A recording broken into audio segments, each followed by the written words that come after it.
एक खूबसूरत वादी के बीचों बीच एक छोटा सा गांव था। गांव चारों तरफ से सब्ज पहाड़ों, लहलहाते खेतों और साफो शफाफ नदियों से घिरा हुआ था। वहां के लोग सादा, मोहब्बत करने वाले और मेहनती थे। इसी गांव में एक छोटा सा लड़का रहता था जिसका नाम अहमद था। अहमद उम्र में सिर्फ 7 बरस का था, मगर उसकी मासूमियत, हंसी और शरारतें पूरे गांव को भाती थीं। अहमद के पास कोई खास खिलौना नहीं था, न ही कोई बड़ी दौलत, मगर उसके दिल में खुशी और मोहब्बत का समंदर था।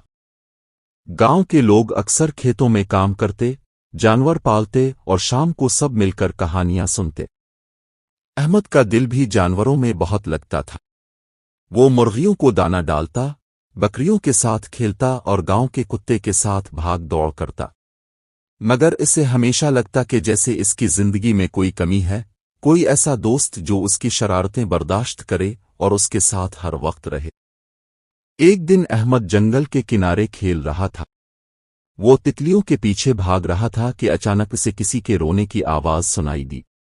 वो आवाज अजीब सी थी, ना बिल्कुल इंसान जैसी और ना ही आम जानवर जैसी। अहमद डरते डरते झाड़ियों की तरफ गया तो वहां उसने एक नन्हा सा हाथी देखा। हाथी का बच्चा जमीन पर बैठा था और उसकी आंखों से आंसू बह रहे थे।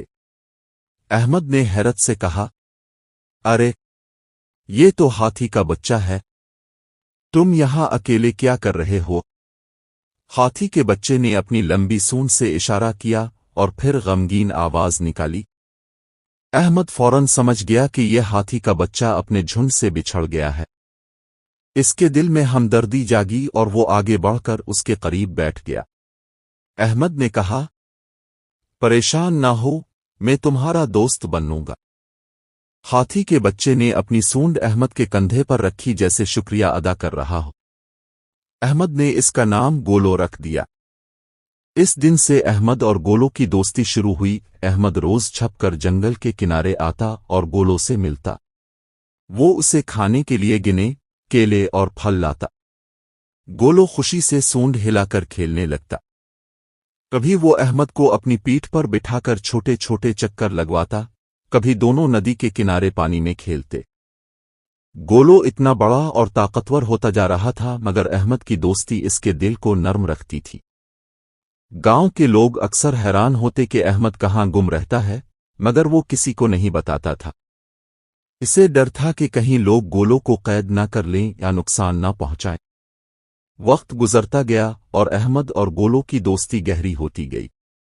जब अहमद रूठता तो गोलो सूंड से इसे गिदगदा कर हंसा देता। जब अहमद थक जाता तो गोलो इसे अपनी पीठ पर सुला देता। दोनों की मासूम दोस्ती गांव और जंगल की खामोश गवाह थी। एक दिन गांव पर मुश्किल आन पड़ी। करीबी जंगल में कुछ वहशी भेड़िए आ गए थे जो रात को गांव के जानवरों पर हमला करते। गांव के लोग बहुत परेशान थे। कई बकरियां और मुर्गियां इन भेड़ियों का शिकार हो चुकी थीं। लोग इकट्ठे बैठे सोच रहे थे कि क्या करें। अहमद चुपचाप ये सब सुनता रहा। इसे अचानक ख्याल आया कि गोलो मदद कर सकता है, मगर वो हिचकिचाया क्योंकि अब तक उसने अपनी दोस्ती सबसे छपाई थी। अगली रात जब भेड़िए आए तो गांव के लोग शोर मचाने लगे। जानवर घबराकर उधर उधर भागने लगे। अहमद दौड़ता हुआ जंगल के किनारे गया और गोलो को पुकारा। गोलो ने दोस्त की आवाज पहचान ली और जोरदार आवाज निकाली। फिर वो अपनी बड़ी, मजबूत टांगों और सूंड के साथ गांव की तरफ लपका। गोलो को देखकर सब लोग हैरान रह गए। वो भेड़ियों के सामने डटकर खड़ा हो गया। अपनी सूंड से जमीन पर जोर से मारा और ऐसी आवाज निकाली कि भेड़िए डर कर भाग गए। गांव के लोगों ने अहमद को देखा जो खुशी से गोलो के गिले लग रहा था। सब समझ गए कि यह हाथी का बच्चा अहमद का दोस्त है। गांव वाले पहले डर गए कि हाथी कहीं नुकसान न करे, मगर जब उन्होंने देखा कि गोलो ने उनकी हिफाजत की है तो सब खुश हो गए। गांव के बुजुर्ग ने कहा, ये बच्चा और हाथी का बच्चा हमारी जमीन की असल दौलत है। उनकी दोस्ती हमें ये सिखाती है कि मोहब्बत और एतमाद सबसे बड़ी ताकत है। अब गोलो को छुपाने की जरूरत ना रही। गांव के बच्चे रोज उसके साथ खेलने लगे। औरतें उसे फल केलात, مرد کھیتوں کے کام میں کبھی کبھی اس کی مدد لیتے، مگر گولو کے دل میں سب سے قریب احمد ہی تھا۔ وہ جہاں بھی جاتا احمد کو ساتھ رکھتا، وقت گزرتا گیا۔ ایک دن جنگل میں ہاتھیوں کا جھنڈ واپس آ گیا۔ وہ گولو کو ڈھونڈتے ہوئے گاؤں کے قریب پہنچے۔ گولو نے اپنے قبیلے کو پہچان لیا۔ وہ خوش ہوا، مگر ساتھ ہی اس کی آنکھوں میں آنسو آ گئے، کیونکہ اسے احمد کو چھوڑنا نہیں تھا۔ احمد بھی رونے لگا۔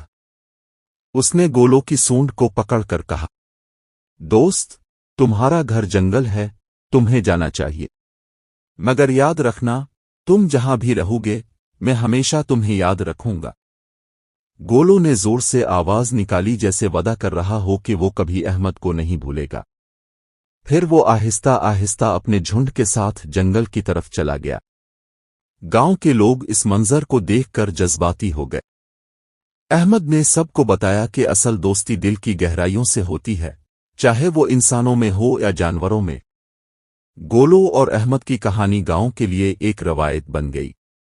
بچے آج بھی سنتے ہیں کہ کس طرح ایک چھوٹے سے لڑکے نے ایک بڑے جانور کے ساتھ دوستی نبھائی، اور اس دوستی نے پورے گاؤں کو بچایا۔